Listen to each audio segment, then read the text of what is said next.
For Crema Media's Polity, I'm Sane Dlamini. Researcher and analyst Professor Raymond Suttner joins me for Suttner's View, a weekly commentary on South Africa's political scene. Welcome, Professor. Thank you very much. Thanks for having you in 2015. Thank you. On Saturday, the ANC is celebrating its 103 years. So what do you think of the state of the ANC today? Yeah, I think that on the one hand, there's a certain romanticism that people who are loyal to the ANC still treat it as the same as always. And on the other hand, there are some people who are not willing to examine the way the ANC has evolved. I think we can't expect the ANC in 2015 to be the same as in 1990. And I think that was a period of passion. People had just emerged from a struggle, and it was an organization which embraced a number of very heroic figures, people like Nelson Mandela, Walter Sisulu, Oliver Tambo. It had its martyrs, and I think there's some people who say that there is struggle mythology, but my understanding is there was real struggle and real sacrifices. Not everyone made them, but very many people made real sacrifices. There are a lot of young people who sacrificed opportunities by joining MK, or even by conducting struggle inside the country. They sacrificed opportunities to get education, to get the formal qualifications that might have stood them in good stead in South Africa today. Now, it is true that the ANC preferred people to complete their schooling before they went for military training, but very many people didn't complete their schooling, and when they came back in 1990, they did not have the opportunities, the same opportunities to advance economically, to earn money, to get jobs, as some people who were never in the struggle, who got MAs and PhDs while they were away. And we must understand, there's a generation that gave their life to the ANC. Chris Hani used to say, "I never had a youth." And I think there are a lot of people in the struggle who gave everything. And we can't expect that passion today. After 1990, the ANC had to adapt to a completely new situation. And the question really arose, was the ANC in government something that the ANC had to, as an organization, had to echo or support absolutely? Was it the job of the ANC after 1990 to really say, yes, we agree. The ANC is giving you homes, the ANC is doing this, the ANC is doing that.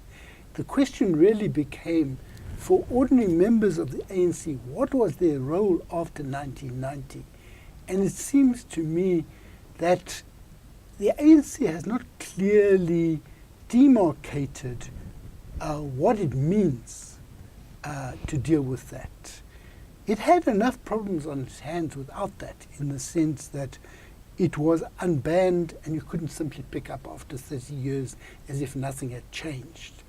So this is the context in which I would examine it, is ANC had to adapt to a new situation, and within 4 years of unbanning, it became the government. And that posed a number of questions which has had difficulty in answering in a way that the organization has found a role for its members.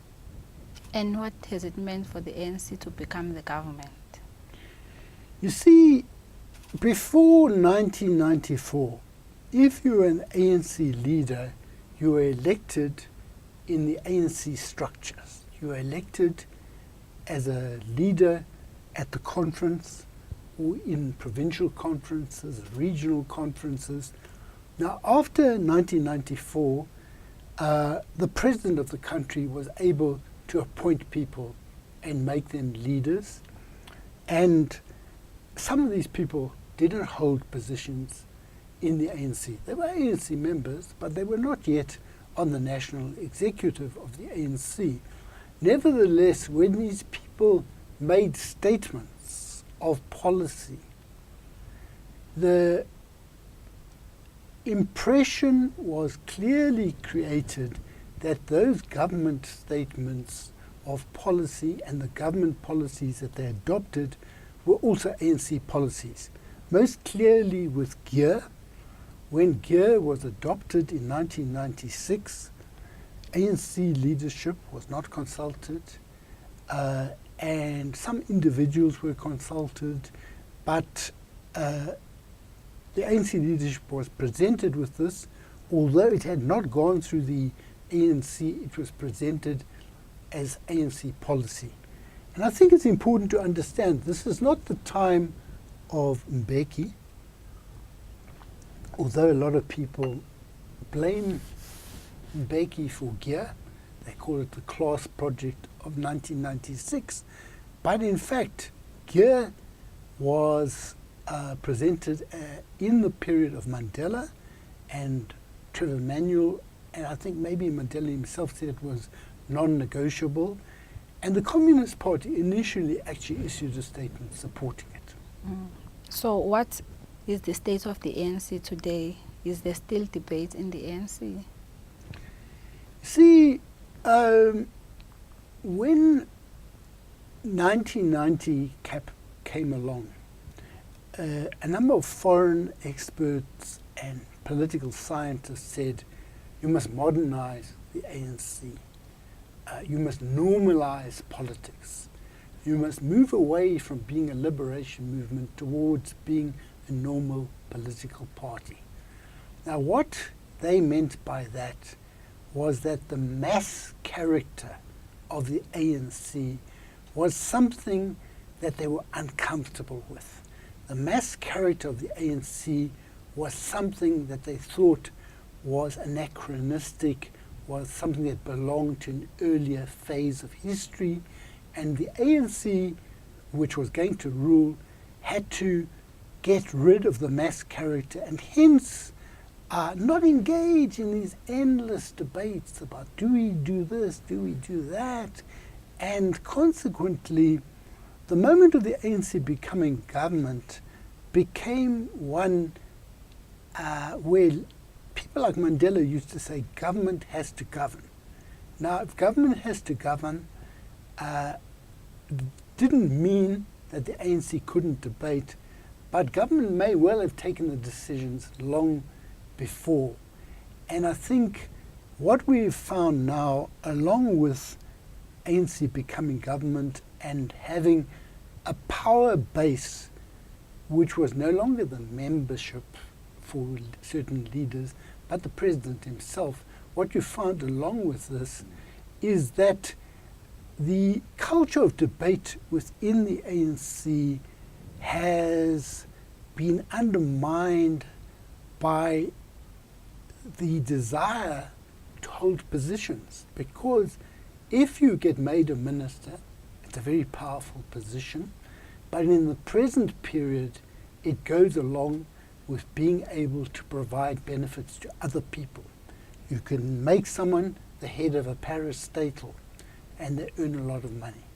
You can decide that textbooks are going to be provided and the service provider will be X or Y. And we have seen that even without irregularities, You have it in your power when you get a position to enrich yourself and to enrich others. Or if you're acting regularly, you don't enrich yourself, but you definitely have it in your power to enrich your friends, even through operating regularly without corruption. You can find ways of benefiting this one rather than that one. And I think debate suffers when people spend their time trying to position themselves in order to succeed this one or succeed that one. And I think the problem is also that much of the commentary in the media focuses on who's who will become this, who will become that, not on policies. So the general climate of debate in South Africa, I think, has suffered because the ANC itself has changed. That was Professor Raymond Suttner speaking to Creamer Media's Polity about the ANC's 103rd anniversary. Thank you, Professor. Thank you.